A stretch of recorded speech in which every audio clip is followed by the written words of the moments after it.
Assalamualaikum warahmatullahi wabarakatuh. Saya akan menyampaikan materi tentang menjadi mahasiswa yang religius, jujur, bertanggung jawab, dan disiplin. Yang pertama, saya akan membahas tentang religius. Religius adalah nilai karakter yang berhubungan erat dengan ketuhanan atau yang bersifat keagamaan. Ia menunjukkan perilaku, perkataan, serta tindakan yang sesuai dengan nilai-nilai ketuhanan atau agama mereka ajarkan. Sebenarnya di dalam diri manusia sudah memiliki keyakinan akan adanya Tuhan. Manusia yang bersifat religius merupakan meyakini bahwa seluruh yang ada di alam semesta ini merupakan bukti akan adanya Tuhan. Unsur-unsur perwujudan serta alam-alam merupakan bukti akan adanya pencipta dan pengatur. Namun begitu, ada beberapa godaan yang membuat tujuan beragama itu ke bentuk-bentuk lain yang bukan bersifat religius, seperti fundamentalisme, anti-agama, anti-Tuhan, kemunafikan, dan sebagainya. Memiliki sifat religius bukan berarti kita menjadi seorang yang fundamentalisme, sebab tidak semua yang dicita-citakan harus sesuai dengan kitab suci atau yang seluruh kehidupan kita sesuai dengan kitab suci, yang seperti yang dicita-citakan oleh kaum fundamentalisme. Terlalu banyak hal di hidup ini sehingga kehidupan ini seolah-olah menjadi kancah pertarungan berbagai jenis orang dengan keberagamannya. Ada pula agama yang diakui oleh bangsa Indonesia, yaitu agama Islam, Buddha, Katolik, Hindu, dan Kristen.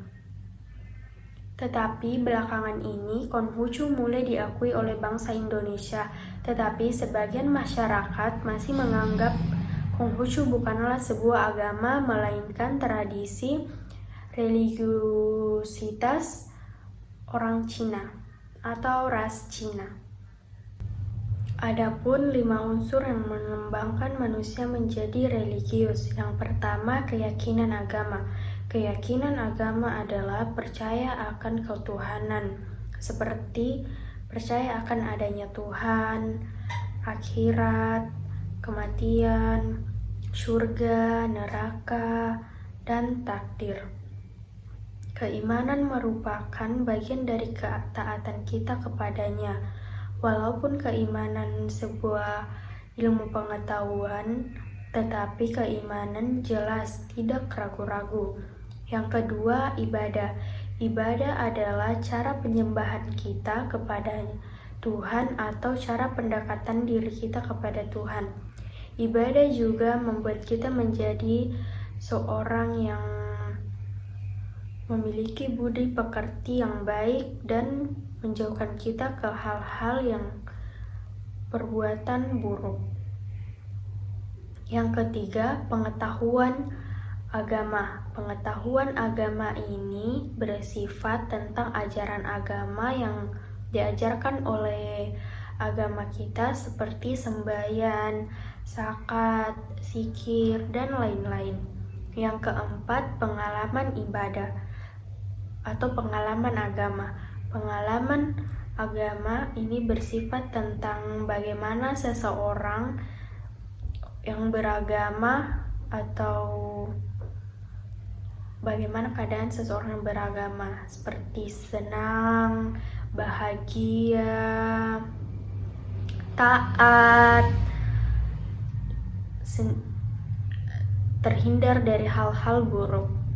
Yang kelima, konsekuensi. Konsekuensi adalah ajaran agama yang kita lakukan melalui sikap, perilaku, ataupun tindakan kita. Adapun buah dari orang yang memiliki iman yaitu orang tersebut terhindar dari orang-orang jahat. Baiklah, saya akan menjelaskan materi yang kedua yaitu jujur. Jujur adalah perilaku yang didasarkan oleh upaya seseorang agar dirinya dapat dipercaya melalui perkataan, tindakan, maupun pekerjaan, baik orang lain maupun dirinya sendiri. Jujur merujuk pada suatu karakter moral atau sifat-sifat positif dan mulia seperti integritas, kebenaran, tiada bohong, curang, dan mencuri. Contohnya, pernyataan benar-benar dikatakan tidak jujur apabila niatan awalnya menyampaikan pernyataan tersebut untuk membohongi pendengarnya. Sebaliknya, kepalsuan dikatakan benar apabila niatan sebuah orang yang menyampaikannya mempercayainya sendiri akan dikatakan sebuah kejujuran. Yang ketiga, bertanggung jawab. Bertanggung jawab adalah sikap dan perilaku seseorang untuk melaksanakan tugas dan kewajiban sebagaimana yang seharusnya dia lakukan terhadap dirinya sendiri, masyarakat, lingkungan sosial, lingkungan alam, dan lingkungan budaya, Tuhan dan negara. Adapun macam-macam bertanggung jawab. Yang pertama, tanggung jawab terhadap Tuhan, yaitu atas segala yang diberikan oleh kita termasuk rasa syukur, kesehatan, kenikmatan, serta segala petunjuk olehnya. Yang kedua, tanggung jawab kepada diri sendiri agar terhindar dari ancaman atau siksaan orang lain. Yang ketiga, tanggung jawab dari kerakusan ekonomi atau terlalu berlebihan dalam mencari nafkah dan kurangnya ekonomi. Yang keempat, tanggung jawab kepada keluarga, anak, istri atau suami. Yang kelima, tanggung jawab atas cara berpikir yang seharusnya tidak selalu mengikuti cara berpikir orang lain, karena kita harus dapat membedakan mana yang benar, mana yang salah. Yang keenam, tanggung jawab kepada hidup atau lingkungan kita sekitar. Yang ketujuh, tanggung jawab terhadap lingkungan bermasyarakat. Disiplin adalah tindakan yang menunjukkan perilaku tertib terhadap peraturan dan ketentuan yang ada. Adapun beberapa contoh disiplin. Yang pertama, disiplin dan cita-cita. Sebagai seorang pelajar, pasti punya yang akan namanya sebuah impian atau cita-cita yang ingin kita capai. Nah, untuk mencapai sebuah cita-cita tersebut, kita harus menyusun target yang jelas untuk mendekatkan kita kepada cita-cita tersebut, serta kita harus berperilaku yang sesuai dengan apa yang kita cita-citakan. Yang kedua, disiplin dan derita. Nah, dalam mencapai cita-cita tentu perjalanannya tidak mungkin mudah terus. Pasti ada yang membuat kita menderita. Walaupun begitu, penderitaan tersebut membuat kita belajar yang namanya proses. Nah, di balik proses tersebut, pasti kita merasa memiliki beberapa kesulitan. Walaupun dibalik itu semua, buahnya pasti adalah kebahagiaan dan rasa bangga terhadap diri sendiri untuk mencapai suatu cita-cita kita tersebut. Yang ketiga, disiplin dan hukuman. Disiplin dan hukuman ini mencangkup berbagai orang atau orang lain.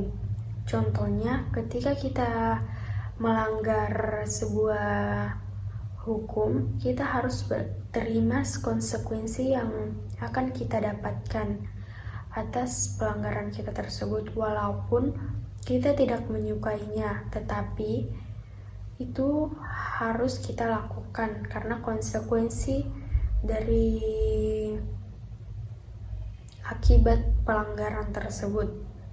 Demikian beberapa hal yang dapat saya sampaikan pada presentasi video kali ini. Mohon maaf atas tutur kata yang saya ucapkan atau kalimat yang saya ucapkan kurang berkenan kepada Bapak dan Ibu serta teman-teman yang menonton. Terima kasih atas perhatiannya. Wassalamualaikum warahmatullahi wabarakatuh.